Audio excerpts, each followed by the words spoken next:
4 anggota kelompok kriminal bersenjata dilaporkan tewas tertembak dalam operasi penegakan hukum oleh aparat gabungan Polri dan TNI di Kabupaten Pegunungan Bintang, Papua Pegunungan, Sabtu 30 September 2023 dini hari.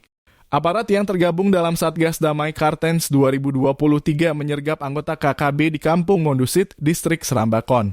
Kepala Satgas Operasi Damai Kartens 2023, Kombes Faisal Ramadhani, menyebut anggota KKB yang dilumpuhkan kerap menebar teror di Oksibil, ibu kota Kabupaten Pegunungan Bintang. Kami telah melumpuhkan 4 KKB di daerah Pegunungan Bintang. Info dari lapangan bahwa terdapat 2 senjata api disita, ujar Faisal dalam rilis pers diterima tribunpapua.com Sabtu pagi. Kasatgas Humas Operasi Damai Kartens 2023 AKBP Bayu Suseno menjelaskan 4 anggota KKB yang dilumpuhkan masih dalam proses evakuasi.